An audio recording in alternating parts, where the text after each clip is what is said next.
Thomas the tank engine was ill. Workmen had tried to make him better, but it was no use.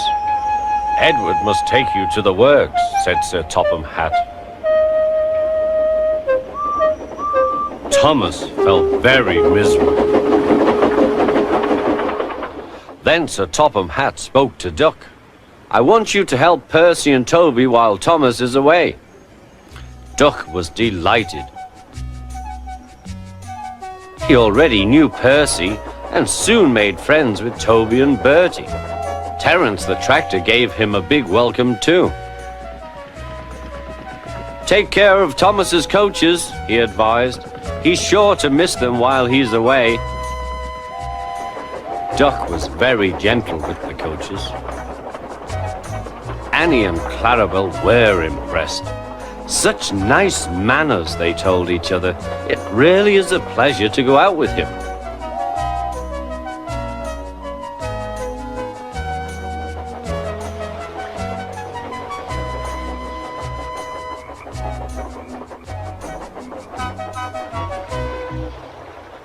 When Thomas came back, Annie and Clarabel told him how well Duck had managed. Thomas was so pleased to be home that he soon forgot to be jealous.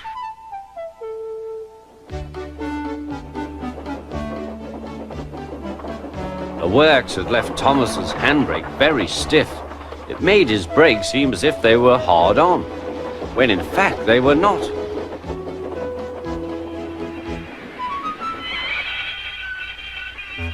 As a result, he and his coaches often overran the platform. Thomas found this most embarrassing. Gradually, his driver and fireman learned to be extra careful.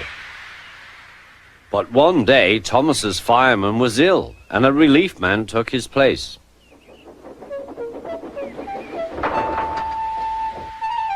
The fireman had fastened the coupling and joined the driver and station master on the platform to wait for Henry's passengers.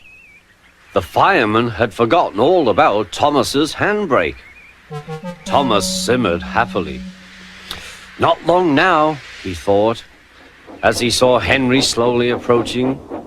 But Thomas's brakes were not hard on, and suddenly he felt his wheels begin to move. He tried to stop, but he couldn't without his driver and fireman. He tried to whistle a warning, but he couldn't do that either. The conductor, driver, fireman, and passengers were all stranded on the platform. "Stop! Stop!" shrieked Annie and Clarabel. But Thomas, with plenty of steam, kept on going. The alarm went out down the line. "Stop the runaway!" There, ready for action, was Harold the helicopter. The inspector had made a plan, and together they took off into the sky.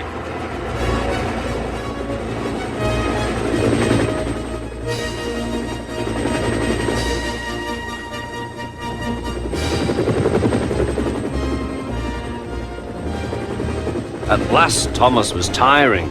"I need to stop! I need to stop!" he panted wearily. As they neared the next station, Thomas saw Harold land.